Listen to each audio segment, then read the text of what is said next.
WTTC Ambassador, Gerald Lawless discusses the emerging face of the industry post-pandemic at the Gulf Travel Show.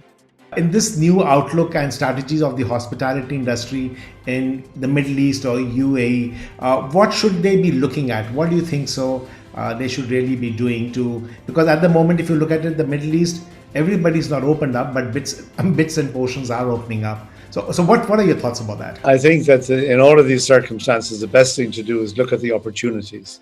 Where are the opportunities to provide better growth, faster growth?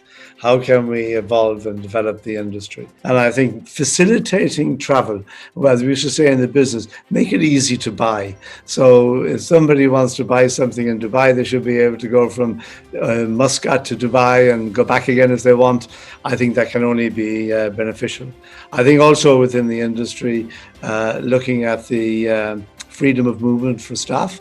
I know they've made huge progress here in the United Arab Emirates over recent years. What are your thoughts? The Saudi upcoming market is going to be undivided potential for growth, because I think every other country is watching with bated breath that what's Saudi going to do? How are they going to look at it? What are the plans to 2030?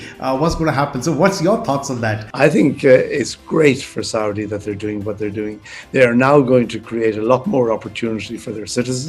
They're going to modernize their society as well as their economy, and they're going to make themselves less dependent on oil. Do you think in the next few years, Middle East is going to be the hub for tourism, or the Makkah for tourism, where everybody must be coming in and spending time here and looking at this whole part of the Middle East? Well, there are probably two parts to that. There's one part, as it gets more and more promotion, yes, of course, people will want to come here. And yes, of course, it will become quite fashionable. Like I said to you earlier, the amount of people that I've met who are now deciding that they're not going to live in Europe anymore, they're going to come to live here. And yes, they'll go back to Europe maybe for a few months in the summer. I do think that it will continue to develop as a favoured tourism destination. I think we got to be careful as well. We got to make sure that we don't overdo it. And part of the attraction is the culture. Part of the attraction is the mystique of the Middle East. So you don't want to overdo that. And I think like they're doing in Saudi Arabia, like they've done here in Dubai, where you have areas where you have the beach hotels, but at the same time you can go into the desert and stay in a camp for the night.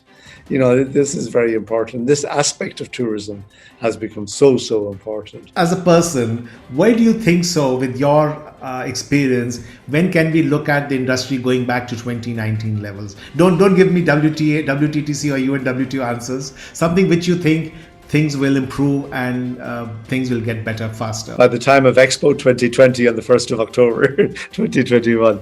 Well, I would say that for things to get back to some kind of normality, I think maybe we'll be well on the way this time next year for a very strong northern summer in terms of tourism.